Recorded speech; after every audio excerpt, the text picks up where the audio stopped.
Yo, what is good, YouTube? Krishan checking back in with another video. In the first update of the day, these are the latest updates from Ramon Dino. And when I was looking at these updates, I was thinking Ramon made all of his improvements while constantly competing last year. If you guys remember, he did the Europa Pro where he placed second, went into the Mr. Olympia, had some flight trouble getting there, placed fifth, did the Expo Pro Super Show after that and won. And then he went into the Arnold Classic and brought his best package that we had seen so far. So what is Ramon going to be able to bring to the Mr. Olympia, which 7-8 months off between the Arnold Classic and this show? This guy is incredible, has one of the best structures in the division. He's a taller guy, but he's very complete. He has the arms, guys, which is something that is missing, and I think arms should be emphasized more in classic physique as a whole. And in the next update of the day, we have updates from our two-time reigning Arnold Classic champion in the classic physique division, Terrence Ruffin. Now, classic guys aren't going to just look incredible in the offseason, especially when they put on size, similar to how the more shapely men's open guys don't look too well in the offseason.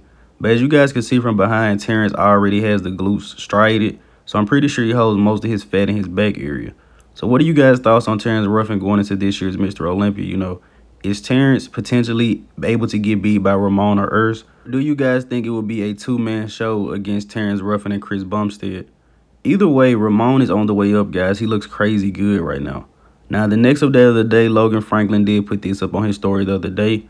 Logan is one of my favorites in the classic division. No one really talks about him, but granted, he hasn't been competing as much. He didn't qualify for last year's Mr. Olympia. But you guys know I'm big on posing, so I did want to share this footage with you guys. This is when he came out at the 2021 Arnold Classic, which he won the Best Poser Award over Terrence Ruffin. Now, this was just the mandatory posing, guys, and let me know in the comment section below if you guys recognize his posing routine. This guy is incredible, the Texas Oak. I may actually review his posing routine from the Arnold Classic, the one that was like 3 minutes long. It was an incredible routine. But this guy is very complete, and about a year or two ago, he had a little beef against Chris Bumstead, but Logan still has a ways to go to compete with Chris. Honestly, I have no idea how Bumstead makes the weight cap. He looks like a bodybuilder almost. Logan is about close to the same height, close to the same weight, but he looks nothing like Chris Bumstead. Chris looks just huge. But Logan is hitting a lot of side poses like Arnold Schwarzenegger did, because Arnold had a wider midsection, so he never really hit too many poses from the front. And if he did, he would do a waist tilt. But just wanted to share this footage with you guys today because for some reason, no one talks about the Texas Oak Logan Franklin, who was the 2021 best poser at the Arnold Classic. And in the next update of the day, Chris Bumstead, Gabriel Zancanelli, guys, and you can see why he is called the Brazilian Chris Bumstead. This is just a better, closer up picture from him. Charles Glass to the right of him winning this past weekend's Tier 1 Pro. This guy's actually 24 years old and he's going into his second Mr. Olympia. Why does no one talk about these guys? But anyway, into the men's open updates, and this is the latest from Rafael Brandão. He's about 286 pounds and I believe 20 weeks out from the Mr. Olympia, courtesy of Brazil Bodybuilding News. Rafa looks incredible, and I've told you guys, going into this year's Mr. Olympia, Samson Dauda, Rafa Brandão, Charles Griffen, I believe those three guys are going to make a bigger splash than predicted. And these were posted up within the past week. I didn't share them, though. Rafa does look a bit chunky here, but he still has this crazy shape, man. Look at the chest. Like, look how bubbly everything is. This is genetics, guys. You can't train for this. And Rafa is also bringing the back up, which was one of his weakest spots. I'm excited to see this guy on stage. The guys that bring the mass with class are on the way up. Now, the next update of the day, we have Hunter Labrada and his infamous tank top updates. Hunter is looking huge, man. Going into this year's Mr. Olympia, his fourth place placing last year was arguable, but I believe Hunter is going to bring something special this year. He was a lot better at the Chicago Pro, so with Hunter not competing twice this year, we may see the best Hunter to date. Honestly, I'm hoping that we do. And Hunter says he isn't a guy that gets better as he competes, so be looking forward to Hunter Labrada at this year's Mr. Olympia. I know he wants to improve on their fourth place placing, but will he? And in the next update of the day, the latest updates from Quinton Eriya ahead of this Tampa Pro, which is next weekend. Quinton has a head full of steam, man. We also have Akeem Williams confirmed to be doing this show, So Chung Lee, as well as Phil Klahar. Gonna be an incredible show, and we also have a surprise entry. Now, Quinton looks better and better by the day, man, and honestly, if anyone comes in slipping, he may be able to win. I believe going into this Tampa Pro, his main threat is going to be Akeem Williams, but if Akeem doesn't bring the conditioning, could Quinton be a guy to edge him out? Quinton is definitely going to come in conditioned. Look at how round and bubbly the muscle bellies are, guys. Genetics are incredible, and a lot of people have said that Quinton Eriya and Samson Dowder are the future of bodybuilding. I've also said that as well. Still needs to bring up the back a little bit, is getting overpowered by the arms, but excited to see this guy on stage. Now, potentially hopping into the Tampa Pro in the open division, Kamal Elgargni. This is not 100% confirmed yet, but Kamal could potentially be hopping in this show, and a lot of people were speculating this because he's very, very conditioned and so far out from this year's Mr. Olympia.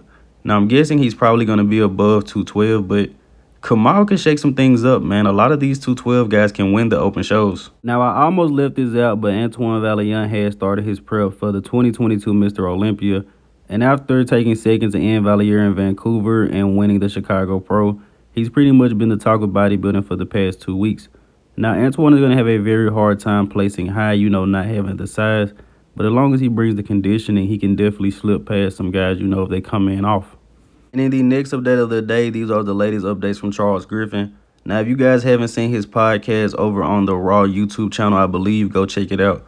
Great podcast. He talks about his early upbringing, went through a lot of very interesting stuff. Not going to spoil it for you guys. But as I mentioned earlier on the Rafa update, Charles Griffen is going to bring something special to this year's Mr. Olympia. And I think he's going to place higher than a lot of people have him place. Some of the best arms we have in this division as well, too. Now, the next update of the day, these are the latest updates from Marc Hector at 9 weeks out from the Arnold Classic UK. Marc said he's probably going to be ready within 4 weeks. With what I'm looking at right now, I think he's probably going to need a little bit more than 4 weeks. But he says he should be ready early, and he's probably going to hop into a show before the Arnold Classic UK. This guy is known as one of the most aesthetic guys in men's open prior to all the new guys that we have coming in. So I think his rank has went back a little bit. But if he can do good at this Arnold Classic UK, he'll be a guy to watch out for. Now, the next update of the day, the latest update from Ricky Moten. He doesn't post too many updates, but he will be competing in 212 at the Tampa Pro. And in all honesty, if this guy posed a little differently, he could be a serious threat in the classic physique division. He's probably over the weight cap and would be hard for him to make it, but this guy's shape is absolutely unbelievable. But he will have a hard time with a lot of the thicker 212 athletes. Now, the next update of the day, I did want to share this with you guys. As I mentioned, Jeremy Buendia was my first coach, changed my life, so I guess this is me paying my respects back to him. Not really too interested in him competing, but Jeremy does look incredible, and as you guys can see, he got very, very small after all of those injuries. And Jeremy has managed to put a lot of size back on, looking pretty good, man. Of course, it wasn't 100% natural. He credits this to TRT, but just wanted to share this with you guys, man. Never give up. And ending this video with 2 of my favorite physiques of all time. In all honesty, guys, I may have to get this framed and put up in my room. One of the most incredible bodybuilding shots of all time. To me personally, I'm a shorter guy, of course. But these are perfect examples of how a front relax should look. And I believe Shawn Ray as well as Terrence Ruffin are just more modern versions of Labrada. Both of them are great posers. Actually, those may be the 3 greatest posers of all time in Labrada, Shawn Ray, and Terrence Ruffin. Very, very possibly, but just wanted to share this image with you guys. This is bodybuilding. And the reason guys don't like this now is just because they have to chase size. Because Shawn Ray or Labrada, if they competed today, they probably wouldn't even make the top 6 just because of them getting completely outsized. And even then, if you want to win the title, you're going to have to be competitive with the top guys. Dorian Yates, as well as Ronnie Coleman, beat some of the most shapely bodybuilders of all time. Shawn Ray, Kevin LeVron, Flex Wheeler, some of the greatest physiques we have ever seen. They were just getting outmassed and outconditioned. So regardless how symmetrical they was, regardless if they won on every category except size, this is bodybuilding, and apparently at the Mr. Olympia, you have to be the biggest and very, very conditioned.